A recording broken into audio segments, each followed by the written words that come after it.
Hello everyone! So welcome to our first ever Alpha Builders Podcast na kung saan pag-uusapan natin ang kwento ng bawat isang miyembro dito sa ating community. And for today's video, sa ating first ever Alpha Builders Podcast, kasama ko ngayon none other than the first ever top 1 earner sa Alpha Builders na babae at sa buong Supremacy International.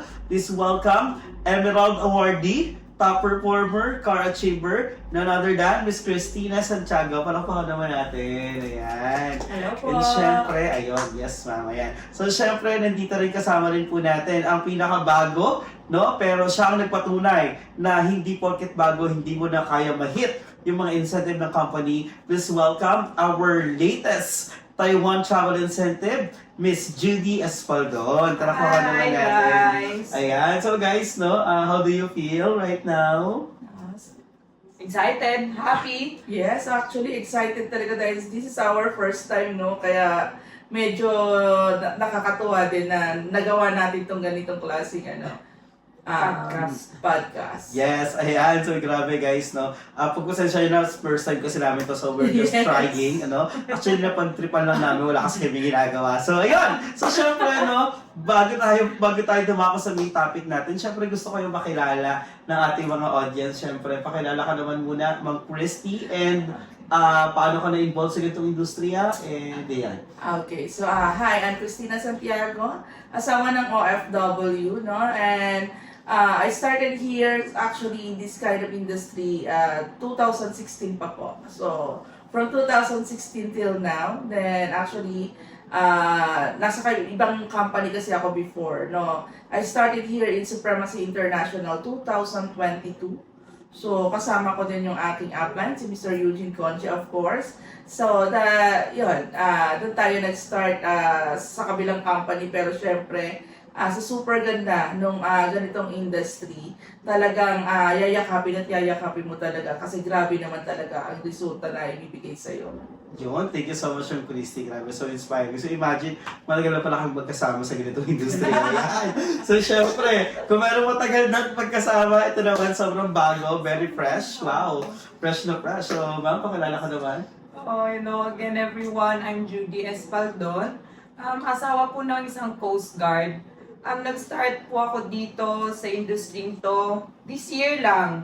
Pero na-offer kasi sa akin yung as a franchisee. So, way back 2022, pa ako miyembro ng Supremacy, pero as franchisee. So, yun, this year, pagpasok ng January, nabigyan ako ng opportunity na mag-earn pa more ng income. So, I grabbed the chance. And ito, nandito po tayo ngayon. Exciting, looking forward. So, ayun, masaya yung journey. Yes, thank you so much, Ma'am Judy and Ma'am Christy. So guys, kilala nyo na sila, no? Si Ma'am Christy, ever since nag-network, asawa ng OFW, and syempre si Ma'am Judy, na bago pa lang, pero grabe na rin naging resulta. And guys, syempre dumako na tayo agad sa unang katanungan, no? Anong pakiramdam? Ipasok natin, of course, no? Kasi ngayong buwan is Women Empowerment, no? March is buwan talaga ng celebrate natin ang pagkababae. Siyempre kaya kayo yung unang guest natin, it's because kayo ang nagpatunay na talaga namang hindi lang basta babae ka lang, diba? Meron kang ibubuga. So, Ma'am Christy, what is women empowerment para sa'yo? Women empowerment, siguro, kasi for me, hindi siya basta kababaihan lang, no? So, kasi usually talaga, when we say kababaihan, since nung mga kinalumaan pa, no, kinalakihan natin talaga in our society talaga, pag babae, bahay lang, no? Even in other countries, pag babae, bahay lang, right?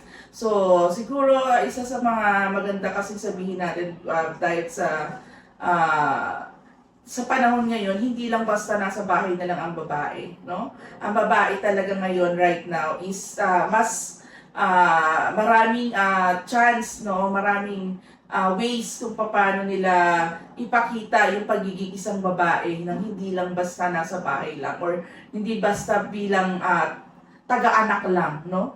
So marami talaga kasi because as we know na marami ng kababaihan ngayon na nagagawa yung mga nagagawa ng mga lalaki. Even yung mga trabaho nila, kung trabaho nila panlalaki, may mga babae na rin nagtatrabaho na panglalaki yung work, tama? So siguro for now, kung i-compare ko din sa yung kinalakihan natin, iba na as in yung mga babae ngayon compared to before. Totoo, mas marami nang nagagawa ang mga kababayan ngayon. Hindi na lang sa bahay lang. No? So, grabe, napakagandang inputs from Ma'am Christy. And syempre, Ma'am Judy, ano naman ang masasabi mo pag sinabi yung salitang women empowerment? Siyempre sa pagdating sa women empowerment, parang it's also about freedom. May choice dapat yung babae kung anong gusto niyang tahakin sa buhay niya. Kaya like Ma'am Christina said, noon ang babae is nasa bahay lang. Hindi na offera ng education kasi yun nga yung konsepto is ang babae is bahay lang talaga. Bigyan ng asawa, bahay, mag-alaga sa mga anak. So parang hindi nabigyan ng priority yung mga babae sa edukasyon. So pero ngayon, nag-step up yung mga babae. Kaya talagang may choice na sila kung anong gusto nilang mangyari sa buhay nila. Kasi, ang babae may strength na pantayan kung ano yung kakayahan din ng lalaki. So, sa generation natin ngayon, economics, ang hirap ng buhay. So, parang kaya ng babae na tulungan yung mga lalaki sa asawa. Yun, sa mag-asawa. So, kailangan din na mag-step up yung asawa to provide for the family. So, importante yun. Ayun, grabe, napakagandang inputs. And kung makikita nyo guys, no, it's a different point of view, but it's all about women empowerment, no? Kasi nga syempre, lalo sa panahon ngayon, no, sabi ko nga kanina, hindi ka lang babae lang, kundi babae ka na may kapantay na karapatan, no, edukasyon at opportunity lalo na sa panahon ngayon. And that's what we celebrate this month. Hopefully marami kayong natututunan. So grabe guys, no? So amazing talaga yung mga inputs na nakukuha natin sa ating mga guests. But for now, syempre, let's move on to our second topic or second question. What is leadership para sa'yo? So, syempre, no guys, pag sinabi kasing leadership, meron tayo iba't ibang mga atake, iba't ibang mga version ng leadership. So, ang tanong, how do you do leadership personally? Okay, pwede sa pamilya, pwede sa business, yung pwede mong i-share para at least no, makarelate naman yung ating mga audience. Ma'am Judy. Sa akin, kasi, as I've said kanina na nag-start ako franchisee. So, I manage my own business. So, doon parang pwede ko ipasok yung pag-handle ko sa tao, leadership, no?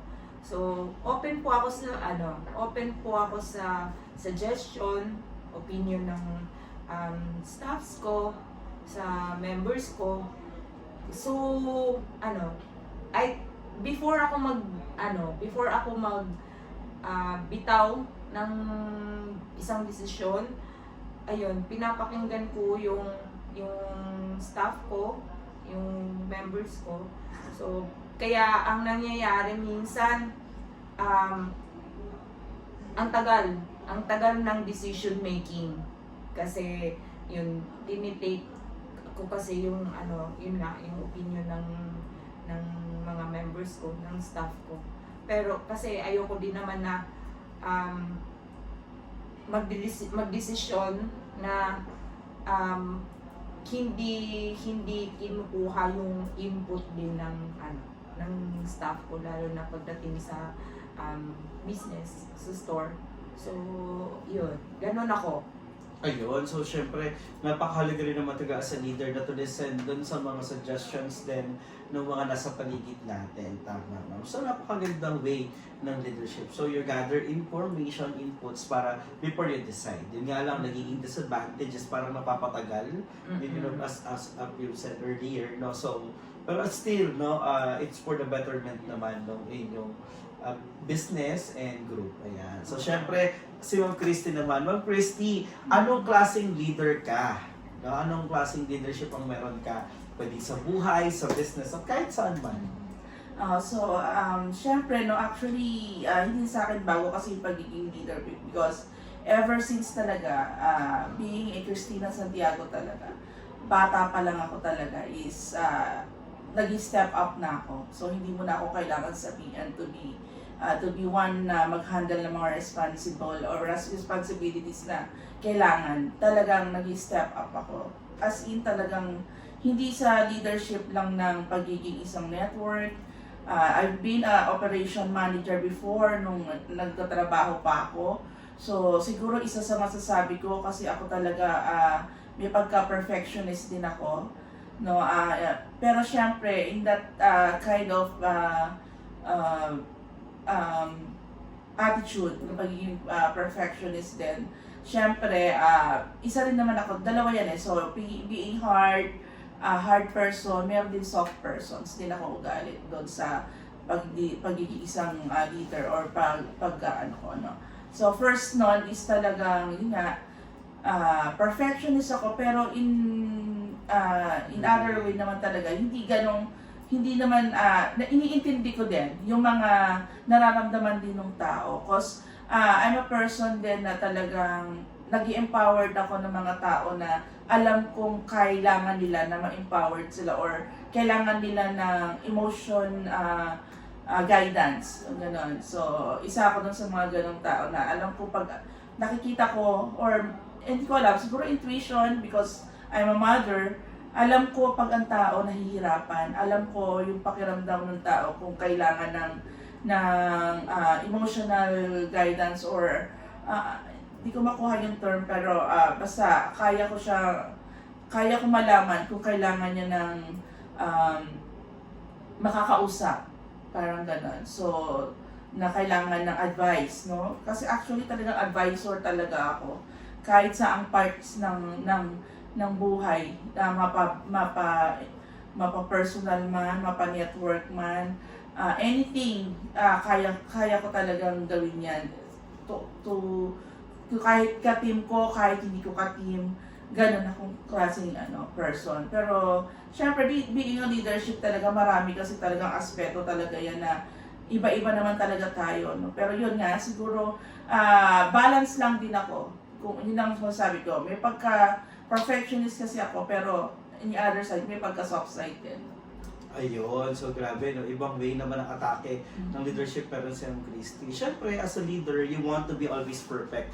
Yung lahat ng ginagawa mo. But you have to accept the fact na hindi naman talaga laging perfect. No? Hanggat maaari siguro 80 to 90%. Pero talagang there's no perfect talaga na leadership kasi wala namang perfectong tao. So we have all our flaws and may mga pagkakataon mismo hindi umaayon. So, it's okay minsan din, no, na hindi talaga 100% na nangyayari yung mga plano. Pero at least, nagkaplano tayo. Yes. Okay. Yes. Kasi at the end of the day, no, preparation, no, pag nakapag-prepare ka talaga, plus tinake action mo pa, it will give you better results. No? So, based sa mga kwento nyo, guys, ano naman yung challenges ng leadership na naranasan nyo based nga sa nangyari sa inyo?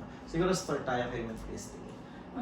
Challenges in a way na Sa leadership na way ng leadership mo, ano yung mga challenges na since ganyan ka, sample, perfectionist ka kasi like you said, so meron bang mga nasasaktan pag So yun, siguro isa yun dahil nga perfectionist ako, syempre talagang hindi maiwasan, may masasaktan talaga. Pero syempre, as I've said, yung pagiging hard person ko, may soft person din ako. So kung pag nakita ko naman na alam kong hirap siya dun sa pinagagawa ko, na nakakapag-adjust naman din ako agad with that. Pero syempre, isa sa mga talagang naging ang tawag doon? Way. no? So mga way na nagiging problem, no?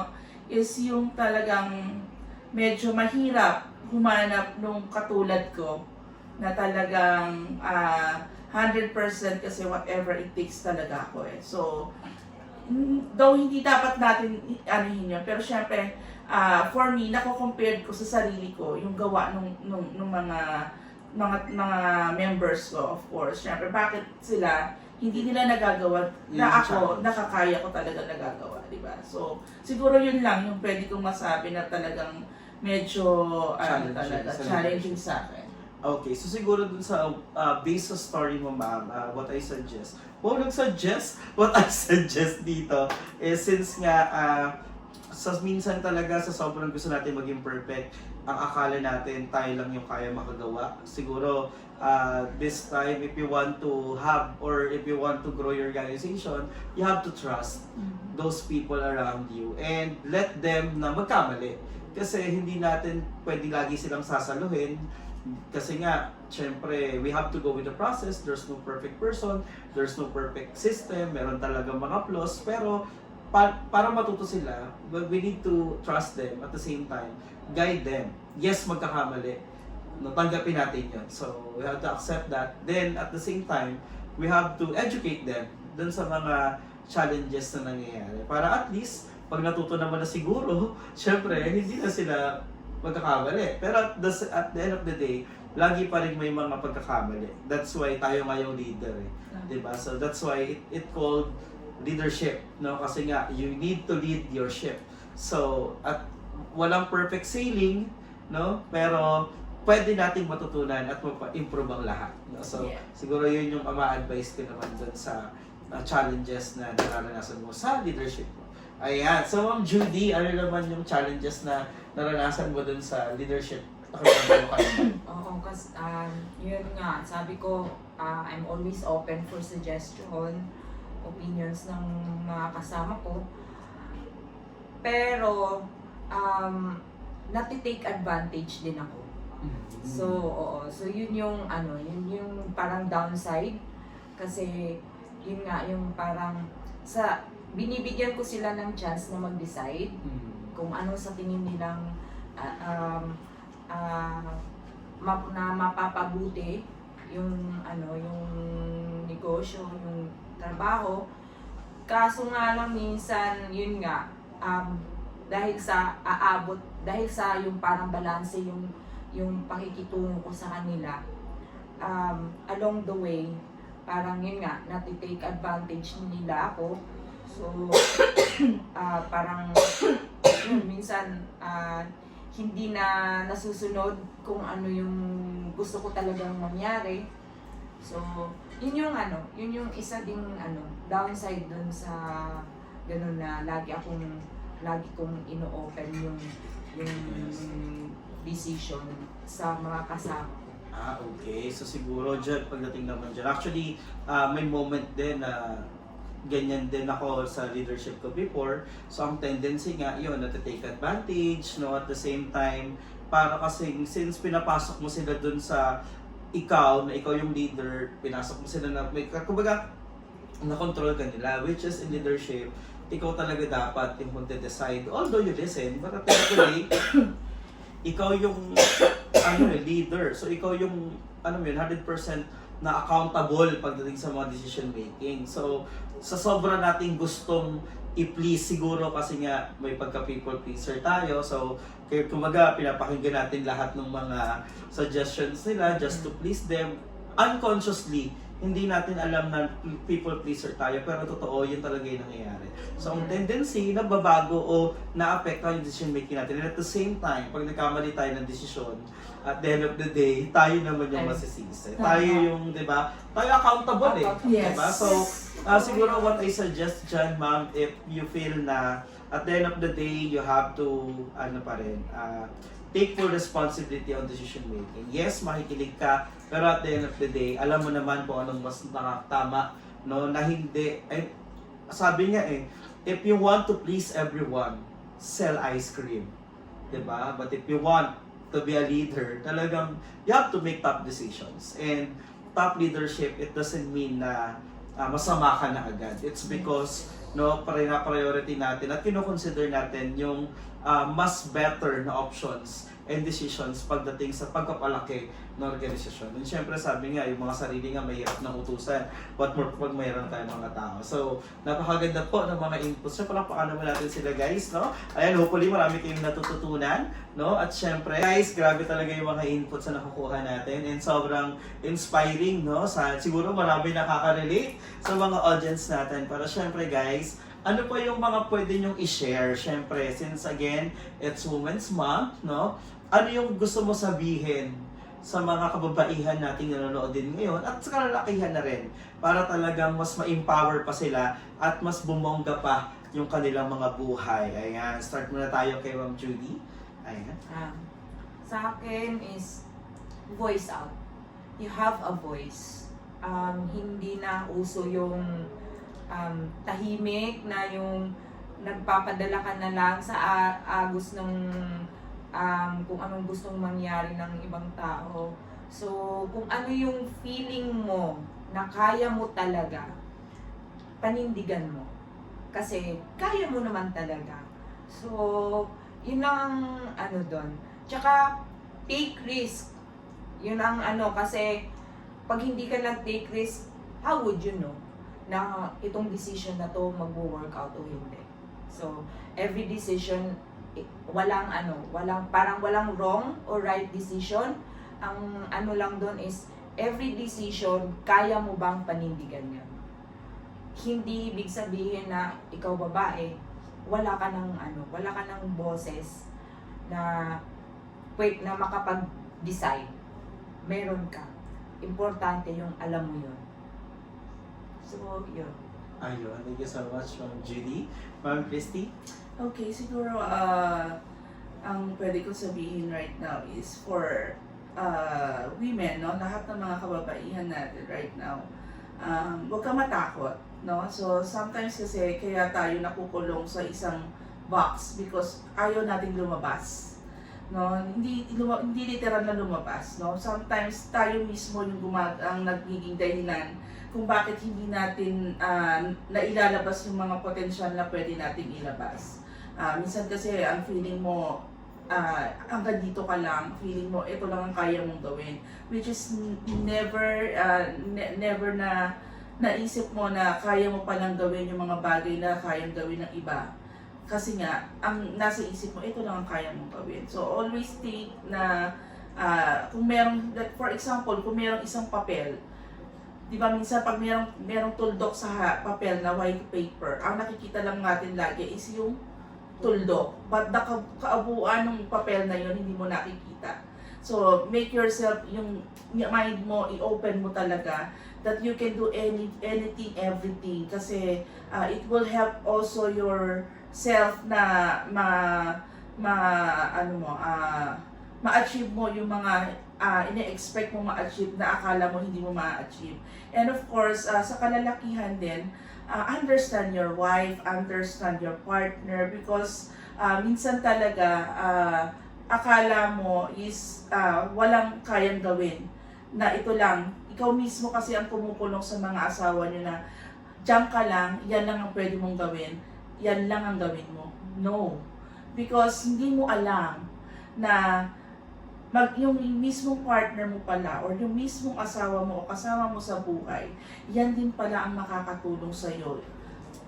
In the long run, siya pala yung hinahanap mo talaga na tutulong sa iyo para mas ma-achieve mo yung mga dreams niyo ng family mo.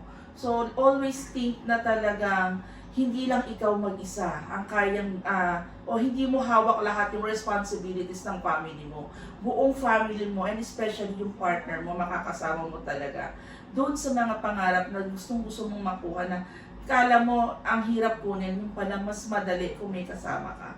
Siguro doon, yun yung isa sa pinakamagandang masasabi ko. Wow, sobra talagang daming inputs and talagang ang daming wisdom na naririnig natin tonight, no? Sa mga very strong, independent woman natin kasama ngayon. No? Siguro, addition to that, guys, no? Sabi nga, nung simula nung narinig ko na sinasabi na hindi ka lang babae, babae ka, no? There's no gender yung pwedeng maging hadlang, no? Para makuha mo yung mga gusto mong makuha. At the end of the day, it's not your gender, but it's your decision making and leadership and kung gaano mo ka gusto na makuha yung isang bagay. So, sa pangarap man yan, education man yan, family man yan, lagi mong ipaglalaban, lalo na't may karapatan ka naman. Okay, and syempre guys, no, to end this first ever podcast, meron tayo dito comfort cards. Okay, this comfort cards po, no, sikat ito sa TikTok, no, it's for self-reflection and heart-to-heart talks and group conversation. So dito, babasahin muna, o pipili sila ng kanilang isang cards at babasahin nila muna yung brown cards, then mag-share sila para kinabahan kayo dito. Okay. Babasahin nila yan, then they will share, no, yung inputs o thoughts dun sa nabasa nila. Then at the back ng card, yung white part, it's the solution. Tapos we will talk about it. Ayan. So, sino gusto bumunot sa inyo? Ay, Ma'am Judy daw. Okay. So, bunot ka, Ma'am Judy. You have to share. Okay. Ayan. Isa lang, no? Parang dami gusto ko. Hindi ko maano. Oo. Nagdumudulas. Oh, yan Ito, ba? itong nasa taas. Okay. Ito. Madulas. Oh my God. Ano to? Okay, read it loud.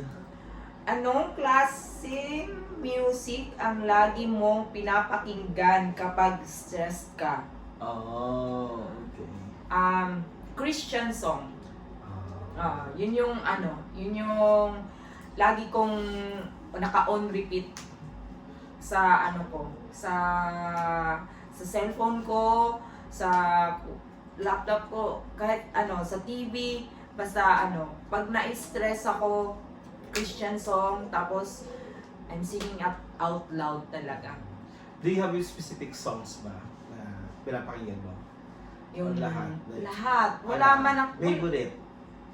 Para mapakinggan din ng mga viewers natin. favorite. Hindi ko yung Title. title. Ano ba yan? Yun. Makagkamali tayo. Okay. So, ayun mo sa question. Gusto yung tignan ko muna. Ay, tayo makaka-copyright tayo. Sige. Copyright? Oo, Oo, hanapin wag mo na. yung title. Sige, Hanapin sige. ko yung Para- title. Sige, Wait. punta ka na sa Wait. title. Ayan, syempre. Para Pakita natin. Kasi, di ba? Super. Spotify. Saan ka nakikinig? Spotify. Spotify. So, hopefully, Hindi maglagay to, natin sa ah. Spotify itong podcast natin, ha? So, para perfect. So, yun. Lead Me Lord ba yan? Ano Hindi, ba yan? Ano yung favorite mo? Hillsong? Hillsong ba yan? Hindi Hillsong eh. Yung, nakalimutan ko yung, Boom Tarat-Tarat? Charot! Joke lang po, joke lang. eto na lang, Heaven on My Mind. Ayun. So, Heaven on My Mind daw kung stress ka. Ayan. So, pakinggan mo yan. Okay. So, ikaw sis, meron ka bang song pag stress ka? Ay, mahilig din ako Christian songs. Ay, Christian songs ka. So, ako lang pala hindi mahilig. Hindi ako kasi pag stress, ayoko nang stressin pa yung sarili ko. So, nagpapatugtog ako ng mga positive songs like, on repeat lagi rin yung I'm Unstoppable. Pag gising Yeah, pa lang, that's I'm okay. Unstoppable. So, kasi pag stress ka na nga, tapos magpaka-stress ka pa, di ba? So, you have to, change the mood. Pero depende naman yun sa inyo. Hindi ko naman, Yes. pinapili kita, tapos inano kita, di ba? So, ang point na, basta ito yung solusyon. So, solusyon. Music can change your mood. Hanapin mo yung tunes na nagbibigay ng energy o Ayun. nagpapakalma sa'yo.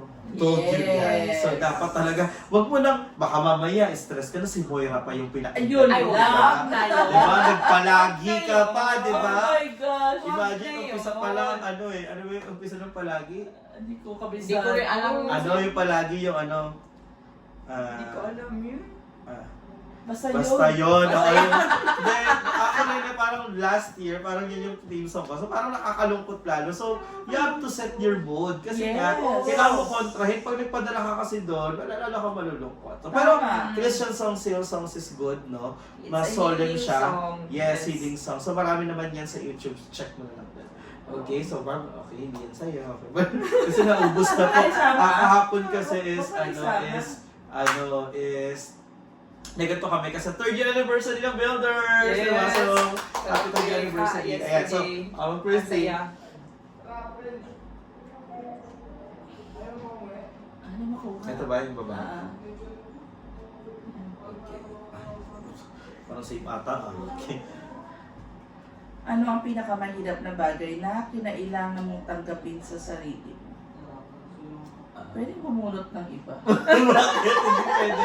Sis ko ano yung ano. Confidential to eh. Ha? Confidential. Yung pwedeng i-share. Pwede Pwede nila i-share, no? Hindi ko pwede i-share. Iba na nga lang, wag yung ano, wag yung sobrang confidential. Okay, ano ang pinakamahirap na bagay na kailangan mong tanggapin sa sarili Yung mo? pwedeng i-share. Ano ang pinakamahirap na bagay? Yung next doon, ano yung hindi, Wala eh. hindi mo siya. Isa lang naman yun. Isa lang siya. Ibulong mo na lang sa akin. Hindi ako. Ibulong lang, bulong, hindi mo maririnig. Kunyari lang, kung sasabihin ko ito, para lang, ano, may vlog tayo, gigigil sa'yo.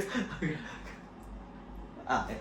At itutuloy sa next podcast. So guys, maraming salamat, Ma'am Christy and Ma'am Judy. See you again sa next podcast. Ayan, so babay na tayo sa kanila. Once again, guys, humay tayo pagpakarami. And together, we will reign supreme. Okay, at syempre, lagi mo natandaan, every day is another day, tomorrow is another day, new beginnings, new hope, new opportunity, and always grow daily. With that, I'm Eugene Conche po, your host. See you again next week. Bye!